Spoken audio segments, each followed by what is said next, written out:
This tiny device can see inside your metabolism, the future of glucose monitoring. Hello everyone, welcome back to the channel. I hope all of you are doing amazing. Today I want to show you something that could completely change how we think about our health. Imagine a tiny device, smaller than a coin, attached to your arm, watching your body 24 hours a day. Not your heart, not your steps, not your sleep, your blood sugar, every minute, without constantly pricking your finger. Sounds like science fiction, right? It's not.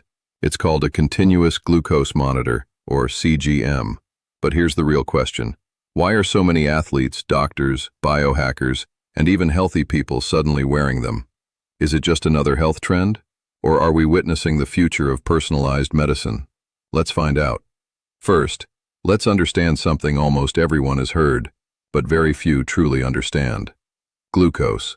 Glucose is your body's primary source of energy. Every time you eat carbohydrates, bread, rice, fruit, pasta, or even sweets, your digestive system breaks much of it down into glucose. That glucose enters your bloodstream. Think of your bloodstream as a highway.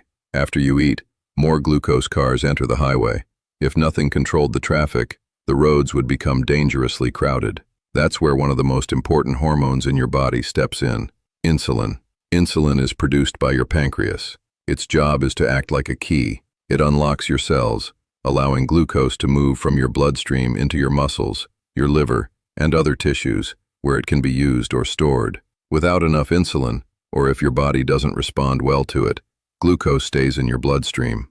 Over time, chronically high blood sugar can damage blood vessels, nerves, kidneys, eyes, and other organs. That's why blood glucose regulation is so important. Now here's a question. What exactly is a glucose spike? Imagine drinking a large, sugary drink on an empty stomach. Your blood glucose rises quickly. Your pancreas responds by releasing insulin. In many healthy people, blood glucose then returns toward a normal range, as insulin helps move glucose into cells. That rapid rise is often called a glucose spike. Not every spike is harmful. Your blood sugar naturally rises after eating.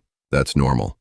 What matters more is the overall pattern, how high it rises, how long it stays elevated, and your individual health. For someone without diabetes, the body usually manages these changes very effectively. For someone with diabetes or impaired glucose regulation, those patterns can be very different. So, how does a continuous glucose monitor actually work? This is where things become fascinating. A tiny sensor sits just under the skin. It doesn't directly measure blood glucose. Instead, it measures glucose in the fluid surrounding your cells, called interstitial fluid. The sensor checks glucose levels frequently, often every few minutes. It sends that information wirelessly to your phone or a dedicated receiver. Instead of seeing one blood sugar reading, you see a moving graph. You can watch your glucose rise, fall, and respond to meals, exercise, stress, or sleep. Think about that. Your body becomes a live data stream. Now here's another question. Why is this so revolutionary? Because one number doesn't tell the whole story.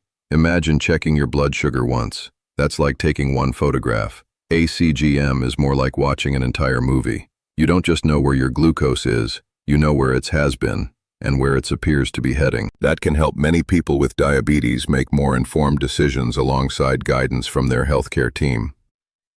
But here's something many people don't realize. Exercise can lower glucose, stress can raise it, poor sleep can affect it, even illness can change it. Your body is constantly adapting. A CGM lets you observe those patterns in real time. Now here's where social media sometimes gets ahead of the science. You've probably seen people wearing CGMs even though they don't have diabetes. Some claim everyone should wear one. Others say they're unnecessary. What's the truth? Researchers are exploring whether CGMs could help some healthy people better understand their metabolism and habits. But at the moment, the strongest evidence for routine CGM use is in people with diabetes and certain other medical conditions. For healthy individuals, experts are still studying when these devices provide meaningful long-term benefits. Now let's talk about the future. This is where things get exciting. Imagine a smartwatch that continuously measures glucose without a sensor inserted under the skin. Researchers and companies are actively working on non-invasive glucose monitoring using light, lasers, spectroscopy, and other technologies. It's a difficult scientific challenge, and no widely adopted non-invasive smartwatch has yet matched the accuracy of current medical CGMs, but progress continues. Imagine combining glucose data, heart rate, sleep, body temperature, activity, blood pressure, and AI. Your wearable might one day warn you that you're getting sick, predict how your body will respond to a meal, or help your doctor personalize treatment. Medicine could shift from reacting to disease to anticipating it. So here's my final question. What if the future of healthcare isn't waiting until you're sick? What if it's understanding your body every single day? Maybe that's where we're headed. Not just smarter medicine, smarter prevention. Technology isn't replacing doctors. It's giving us better information, and better information can lead to better decisions. The future of healthcare may not begin in a hospital. It may begin on your wrist, on your arm, or in a device so small you forget you're even wearing it. If this message hit your core and woke you up, make sure to support the channel. Subscribe right now, hit that like button, drop your thoughts in the comment section below, and click that bell icon so you never miss a single deep dive. Connect with me directly across all platforms.